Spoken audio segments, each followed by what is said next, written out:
Hello everyone, welcome back. ಇವತ್ತು Wednesday morning. ಏನಪ್ಪ ಇವಳು ಯಾವಾಗಲೂ ಟ್ರಾವೆಲಿಂಗ್ ವ್ಲಾಗ್, ಅದು ಮೈಸೂರು ಕಡೆ ಹೋಗ್ತಾ ಇರೋದನ್ನೇ ಹಾಕ್ತಾಳೆ ವೀಡಿಯೋನ ಅಂತ ಯೋಚನೆ ಮಾಡ್ತಿದ್ದೀರಾ? ಹೌದು, ನಾವಿವತ್ತು ಸ್ಯಾರಿ ಪರ್ಚೇಸಿಂಗ್ಗೆ ಅಂತ ಅಂದ್ಬಿಟ್ಟು ಮೈಸೂರಿಗೆ ಬಂದಿದ್ದೀವಿ. ಈ ಸುಮಂಗಲಿ ಅಥವಾ ಮನ್ನಾರ್ಸಲ್ಲಿ ತೊಗೊಳ್ಳೋಣ ಅಂದ್ಕೊಂಡು ಅಲ್ಲಿ ತುಂಬ ರಶ್ ಇತ್ತು, ಕಾಲಿಡೋಕ್ಕೆ ಜಾಗ ಇರಲಿಲ್ಲ. ಸೊ ಅದಕ್ಕೆ ಕರ್ನಾಟಕ ಸಿಲ್ಕ್ಸ್ಗೋದು, ಅಲ್ಲೂ ಚೆನ್ನಾಗಿರಲಿಲ್ಲ. ಸೊ ಫೈನಲಿ ಸುದರ್ಶನ್ಗೆ ಬಂದು ಅಲ್ಲಿ ಎಲ್ಲ ಥರ ಸೀರೆನೂ ತೊಗೊಂಡ್ರು. ಆ್ಯಂಡ್ ಎಲ್ಲ ಪರ್ಚೇಸಿಂಗ್ ಎಲ್ಲ ಮುಗೀತು. ನಾನು ಕೂಡ ಒಂದು ತುಂಬ ಇಷ್ಟ ಆಗ್ಬಿಡ್ತು ಸೀರೆ. ನಾನು ಗೌರಿ ಹಬ್ಬಕ್ಕೆ ಡ್ರೆಸ್ ಏನು ತೊಗೊಳ್ಳೋದು ಅಂತ ಸೀರೆನ ತೊಗೊಂಡೆ. ಆ್ಯಂಡ್ ಅದೆಲ್ಲ ಪರ್ಚೇಸಿಂಗ್ ಆಯಿತು. ಆ್ಯಂಡ್ ಬಸ್ ಸ್ಟ್ಯಾಂಡ್ಗೆ ಬಂದು ಬಸ್ ಹತ್ವಿ. ಆ್ಯಂಡ್ ನನಗೆ ಸ್ವಲ್ಪ ಹೊಟ್ಟೆ ಹಶ್ವಾಗ್ತಾಯಿತ್ತು, ಮಧ್ಯಾಹ್ನ ಊಟ ಮಾಡಿಲ್ಲ. ಸೊ ಬಿಂಗೋ ಮ್ಯಾಡಗಲ್ಸ್ ತೊಗೊಳ್ಳೋಣ ತಿನ್ನೋಕ್ಕೆ ಅಂತ ಅಂದ್ಬಿಟ್ಟು ತೊಗೊಂಡೆ. ಅದು ನೋಡಿದ್ರೆ ಎಕ್ಸ್ಪೈರ್ ಆಗಿರೋದು ಕೊಟ್ಟರು. ಆ ಅಂಗಡಿಯವ್ರಿಗೆ ಕರೆದು ಹೇಳ್ದೆ, ಎಕ್ಸ್ಪೈರ್ ಆಗಿದೆ, ಎಲ್ಲ ಬಿಸಾಕ್ಬಿಡಿ ಅಂತ. ಅವರು ಓಕೆ ಅಂತ ಏನೋ ಹೇಳಿದ್ರು. ಆ್ಯಂಡ್ ಇದು ಥರ್ಸ್ಡೇ ಮಾರ್ನಿಂಗ್, ಶುಕ್ರವಾರ ಗೌರಿ ಹಬ್ಬ ಆ್ಯಂಡ್ ಶನಿವಾರ ಗಣೇಶ ಹಬ್ಬ ಇದೆ. ಸೊ ಅದಕ್ಕೋಸ್ಕರ ಮನೆಯೆಲ್ಲ ಕ್ಲೀನ್ ಮಾಡಿ, ಸ್ನಾನ ಮಾಡಿ, ದೇವ್ರ ಮನೆಯೂ ಕೂಡ ಕ್ಲೀನ್ ಮಾಡಿದೆ. ಆ್ಯಂಡ್ ಇವತ್ತು ಸ್ವಲ್ಪ ಮಂಡ್ಯಕ್ಕೆ ಹೋಗಬೇಕಾಗಿತ್ತು. ಸ್ವಲ್ಪ ಕಾಲೇಜ್ ಸ್ಟಾರ್ಟ್ ಆಗ್ತಿದೆ ಅಲ್ವಾ ಮಂಡೆಯಿಂದ. ಸೊ ಹೇರ್ ಕಟ್ ಮಾಡಿಸಿ ಸ್ವಲ್ಪ ಶಾಪಿಂಗ್ ಮಾಡಬೇಕಾಗಿತ್ತು. ಸೊ ವರ್ಷನ ಕರ್ಕೊಂಡು ಹೋಗೋಣ ಅಂತ ಅಂದ್ಬಿಟ್ಟು ಅವ್ರ ಮನೆಗೆ ಹೋಗ್ತಾ ಇದ್ದೀನಿ. ಆ್ಯಂಡ್ ನಾನು ಸೈಲೆಂಟಾಗಿ ಹೋಗ್ಬಿಟ್ಟು ಎದುರಿಸ್ಬಿಡೋಣ ಅಂತ ಅನ್ಕೋತಾ ಇದ್ದೆ. ಬಟ್ ಅವಳು ಕಿಚನ್ ಕಿಟಕಿಯಿಂದನೇ ನೋಡ್ಬಿಟ್ಟಿದ್ಲು ನನ್ನ ಆಗಲೇ. ಸೊ ಅವ್ರ ಮನೆಗೆ ಬಂದು ಅಮ್ಮ ಅಕ್ಕ ಏನೋ ಅವಳಿಗೆ ಬ್ಲೌಸ್ನ ಸ್ಟಿಚ್ ಮಾಡ್ತಾಯಿದ್ರು. ಆ್ಯಂಡ್ ಇವಳು ಜ್ಯೂಸ್ ಮಾಡ್ತಾಯಿದ್ರು. ನನಗೂ ಜ್ಯೂಸ್ ಕುಡ್ದು.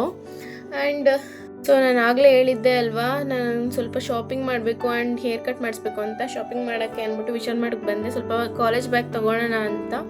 ಬಟ್ ಇಲ್ಲಿ ಕಲೆಕ್ಷನ್ಸ್ ಚೆನ್ನಾಗಿರಲಿಲ್ಲ. ಆ್ಯಂಡ್ ಒಂದು ಜೀನ್ಸ್ ತೊಗೊಂಡು ಬಂದುಬಿಟ್ವಿ. ಅದಾದಮೇಲೆ ಕಟ್ ಮಾಡಿಸೋಣ ಅಂತ ಆನೆ ಪಾರ್ಕ್ ಹತ್ರ ಇದ್ದದ್ದು ಡಿವಾ ಸಲೂನ್ಗೆ ಬಂದ್ವಿ. ಸೊ ಅವರು ನೋಡಿದ್ರೆ ಹೇರ್ ವಾಶ್ ಮಾಡಬೇಕು ಅಂತ ಹೇಳಿದ್ರು. ಹೇರ್ ಕಟ್ ಮಾಡೋಕ್ಕೆ ಅವರು ಹೇರ್ ವಾಶ್ ಮಾಡ್ತಾಯಿದ್ರು. ಅದಾದಮೇಲೆ ಕಂಡೀಷ್ನರು, ಶಾಂಪು ಏನೇನೋ ಹಾಕ್ಬಿಟ್ಟು ಹೇರ್ ವಾಶ್ ಎಲ್ಲ ಮಾಡಿದ್ರು. ಹೇರ್ ವಾಶ್ ಮಾಡ್ತಾ ಇದ್ದಾರಲ್ಲ ಅವಕ್ಕ ವರ್ಷ ವೀಡಿಯೋಸ್ ಎಲ್ಲ ಮಾಡ್ತಾ ಇರಬೇಕಾದ್ರೆ ಏನಕ್ಕೆ ಅಂತೆಲ್ಲ ಕೇಳಿದ್ರು.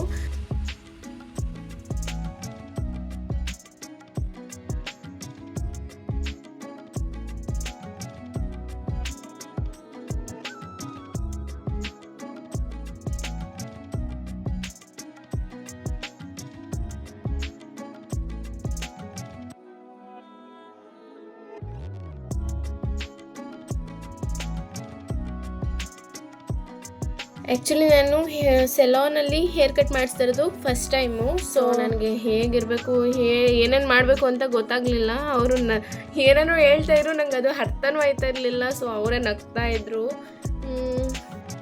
ಈ ಥರ layer cut ಮಾಡಿದಾಗಂತೂ heavy ನೋವ್ತು.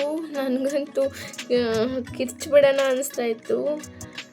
Hair cut ಎಲ್ಲ ಮಾಡಿದ್ರು. ಈಗ ಏರ್ ಡ್ರೈಯರಲ್ಲೆಲ್ಲ ಕೂದಲನ್ನ ಒಣಗಿಸ್ತಾ ಇದ್ದಾರೆ. ಫಸ್ಟು ನನಗೆ ಹೇರ್ ಕಟ್ ಮಾಡಾದ್ಮೇಲೆ ಏನೋ ಚೆನ್ನಾಗಿಲ್ಲ ಅಂತ ಅನಿಸ್ತಾ ಇತ್ತು. ಅದಾದಮೇಲೆ ಫುಲ್ಲು ಫೈನಲ್ ಲುಕ್ ಬಂತಲ್ವ, ಆವಾಗ ಓಕೆ ಅಂತ ಅನಿಸ್ತು. ಅದಾದಮೇಲೆ ವರ್ಷನೂ ಕೂಡ ಹೇಳ್ತಾ ಇದ್ಲು ಚೆನ್ನಾಗಿದೆ, ತುಂಬ ಚೆನ್ನಾಗೈತೆ ಅಂತ. ಆ್ಯಕ್ಚುಲಿ ನಾನು ಫಸ್ಟ್ ಟೈಮ್ ಈ ಥರ ಸಲೂನಲ್ಲಿ ಬಂದು ಹೇರ್ ಕಟ್ ಮಾಡಿಸಿದ್ದು. ನಾನು ಯಾವಾಗಲೂ ನಮ್ಮೂರು ಪಾರ್ಲರಲ್ಲೇ ಹೋಗ್ಬಿಟ್ಟು ಮಾಮೂಲಿ ಹೇರ್ ಕಟ್ ಮಾಡಿಸ್ತಿದ್ದೆ. ಅಲ್ಲೇನು ಬರೀ 100 ರೂಪಾಯಿ 150 ರೂಪಾಯಿ ತಗೋತಿದ್ರು. ಬಟ್ ಇಲ್ಲಿ ಹೆವಿ ಕಾಸ್ಟ್ಲಿ. ಮುಂದೆ ಹೇಳ್ತೀನಿ ಎಷ್ಟು ಕೊಟ್ಟೆ ಈ ಹೇರ್ ಕಟ್ಗೆ ಅಂತ. ವಿಡಿಯೋನ ಸ್ಕಿಪ್ ಮಾಡ್ದೇನೆ ನೋಡಿ. ಆ್ಯಂಡ್ ಫೈನಲಾಗಿ ಬ್ಯಾಕ್ ಸೈಡಿಂದ ಈ ಥರ ಕಾಣಿಸುತ್ತೆ ನನ್ನ ಹೇರು. ತುಂಬ ಶಾರ್ಟಾಗಿ ಕಟ್ ಮಾಡಿಬಿಟ್ರು. ನಾನು ಆ್ಯಕ್ಚುಲಿ ಸ್ವಲ್ಪ ಲಾಂಗಾಗಿ ಹೇಳಿದ್ದೆ, ಬಟ್ ಶಾರ್ಟ್ ಆಗಿಬಿಡ್ತು ಅನ್ನಿಸ್ತು. ನೋಡಿ, ಇದೇ ನನ್ನ ಫೈನಲ್ ಲುಕ್ ಹೇರ್ ಕಟ್ಟು. ನನಗಂತೂ ವೀಡಿಯೋದಲ್ಲಿ ಮುಖ ತೋರ್ಸೋಕ್ಕೆ ಒಂಥರ ಆಗ್ಬಿಡ್ತು. ಸೊ ಮುಖ ಮುಚ್ಕೊಬಿಟ್ಟಿದ್ದೀನಿ ನೋಡಿ. ಅದಾದಮೇಲೆ ಓಕೆ ಅಂತ ಅನಿಸ್ತು, ಎಕ್ಸೆಪ್ಟ್ ಮಾಡಿಕೊಂಡೆ. ಸೊ ನೋಡಿ, ಈ ಥರ ಇದೆ ಫೈನಲ್ ಲುಕ್. ಹೇಗಿದೆ ಅಂತ ಕಮೆಂಟ್ ಮಾಡಿ ತಿಳಿಸಿ.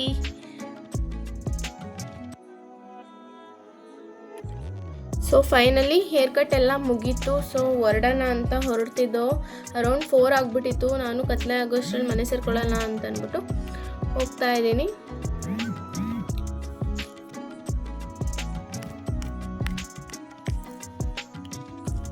ನೋಡಿ, ಹೇಳಿದೆ ಅಲ್ವಾ ಎಷ್ಟು ಕೊಟ್ವಿ ಅಂತ ಈ ಹೇರ್ ಕಟ್ಗೆ. ನೋಡಿ 700 ರೂಪೀಸ್ ಇಸ್ಕೊಂಡಿದ್ದಾರೆ ಈ ಥರ ಜುಟ್ಟು ಕಟ್ ಮಾಡೋಕ್ಕೆ. ಸೊ ಫೈನಲಾಗಿ ಮನೆಗೆ ಹೋದೆ. ಇನ್ನೊಂದು ಥರ ನ್ಯೂ ಹೇರ್ ಸ್ಟೈಲ್ ಮಾಡ್ಕೊಳ್ಳೋಣ ಅಂತ ಈ ಥರ 2 ಜುಟ್ಟು ಹಾಕೊಂಡು ಕೂತಿದ್ದೀನಿ. ಸೊ ನಾವು ಸ್ಯಾರಿ ಪರ್ಚೇಸಿಂಗಲ್ಲಿ ಯಾವ್ಯಾವ ಥರ ಸ್ಯಾರಿ ತಂದೆ ಅಂತ ನೆಕ್ಸ್ಟ್ ವ್ಲಾಗಲ್ಲಿ ಹಾಕ್ತೀನಿ, ತಪ್ಪದೆ ನೋಡಿ. ಸೊ ಈ ವಿಡಿಯೋ ನಿಮಗೆ ಇಷ್ಟ ಆಗಿದೆ ಪ್ಲೀಸ್ ಲೈಕ್ ಮಾಡಿ, ಶೇರ್ ಮಾಡಿ, ಕಮೆಂಟ್ ಮಾಡಿ, ನಮ್ಮ ಚಾನಲ್ಗೆ ಸಬ್ಸ್ಕ್ರೈಬ್ ಮಾಡ್ಕೊಳ್ಳಿ. And thank you for watching. See in the next video. Take care, bye.